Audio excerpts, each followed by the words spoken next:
Hi, Appi's ಕುಕ್ಕರಿಗೆ ಸ್ವಾಗತ. ಇವತ್ತು ನಿಮ್ಮ ಅಪ್ಪಿಸ್ ಕುಕ್ಕರಿಯಲ್ಲಿ ಮಸಾಲಾ ನೀರ್ದೋಸೆ ರೆಡಿಯಾಗಿದೆ.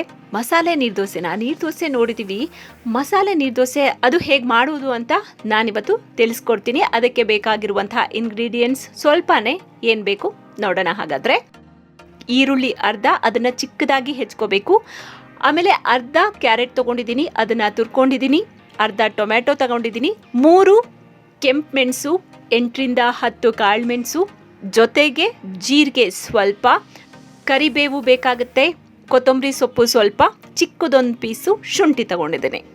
ಫಸ್ಟ್ ಏನು ಮಾಡಬೇಕು ಅಂತಂದರೆ, ನಾನು 1.5 ಬೌಲಷ್ಟು ಅಕ್ಕಿ ತೊಗೊಂಡಿದ್ದೀನಿ.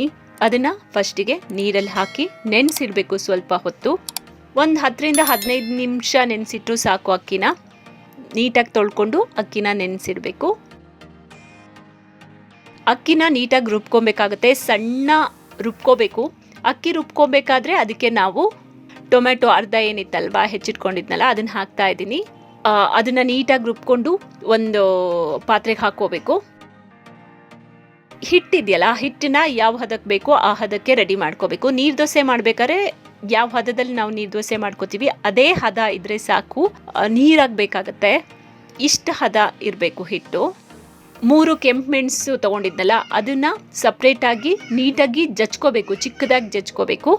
ನೆಕ್ಸ್ಟು ಕಾಳು ಮೆಣಸನ್ನು ಕೂಡ ಅದೇ ಥರ ಸಪ್ರೇಟಾಗಿ ಜಜ್ಕೋಬೇಕು.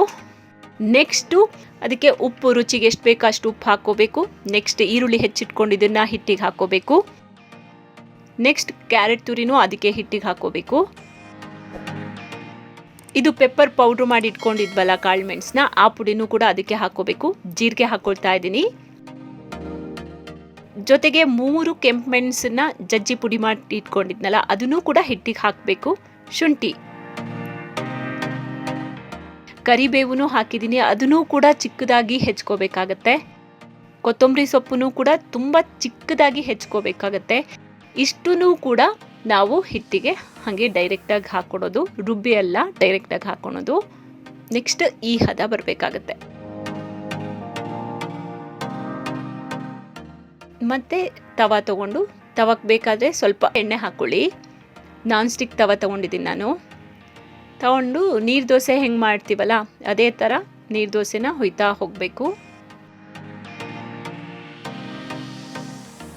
ನೆಕ್ಸ್ಟ್ ನಮ್ಮ ಕಡೆ ಊರ ಕಡೆ ಎಲ್ಲ ಮಂಗಳೂರು ಸೈಡು, ಮಲೆನಾಡು ಸೈಡು ನೀರ್ದೋಸೆ ಕಾವಲಿ ಅಂತಲೇ ಹೇಳ್ತೀವಿ. ನೀರ್ದೋಸೆ ಮಾಡೋದು ಅದರಲ್ಲೂ ಕೂಡ ಮಾಡ್ಕೋಬೋದು, ಅದರಲ್ಲೂ ಕೂಡ ಚೆನ್ನಾಗಿ ಹೇಳುತ್ತೆ. 2 ತವದಲ್ಲೂ ಕೂಡ ಮಾಡಿದ್ದೀನಿ, 2ರಲ್ಲೂ ಚೆನ್ನಾಗಿ ಹೇಳುತ್ತೆ, ಚೆನ್ನಾಗಿ ಬರುತ್ತೆ. ರೋಸ್ಟ್ ಆದರೆ ಇನ್ನೂ ಚೆನ್ನಾಗಿರುತ್ತೆ. ರೋಸ್ಟ್ ಆದ್ರೇ ಅದು ಮಸಾಲೆ ಎಲ್ಲ ಇರುತ್ತಲ್ಲ, ಕ್ಯಾರೆಟು, ಕೊತ್ತಂಬರಿ ಸೊಪ್ಪು, ಆಮೇಲೆ ಕರಿಬೇವು ಎಲ್ಲ ಬಾಯಿಗೆ ಸಿಗ್ತಾ ಇರುತ್ತೆ. ರೋಸ್ಟ್ ಬೇರೆ ಆಗಿರುತ್ತೆ, ಸಕ್ಕತ್ತಾಗಿ ಬರುತ್ತೆ. ವಾವ್, ತುಂಬ ಟೇಸ್ಟಿಯಾಗಿ ಬರುತ್ತೆ. ನೀವು ಒಂದ್ಸಲ ಟ್ರೈ ಮಾಡಿ, ತುಂಬ ಚೆನ್ನಾಗಿ ಬರುತ್ತೆ ನೀರ್ದೋಸೆ.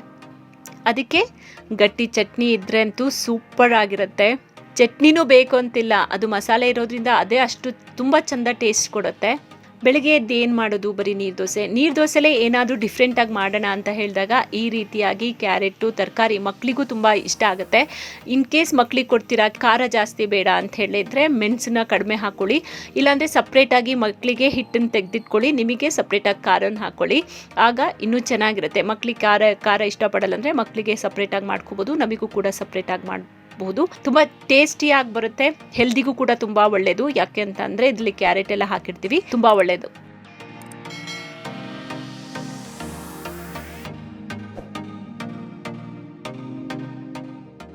ಇವತ್ತಿನ ವಿಡಿಯೋ ನಿಮಗೆ ಖಂಡಿತವಾಗ್ಲೂ ಇಷ್ಟ ಆಗುತ್ತೆ. ನೀವು ಒಂದ್ಸಾರಿ ಮನೇಲಿ ಟ್ರೈ ಮಾಡಿ ನಿಮ್ಮ ಅನಿಸಿಕೆಗಳನ್ನು ನನಗೆ ತಿಳಿಸ್ಬೋದು.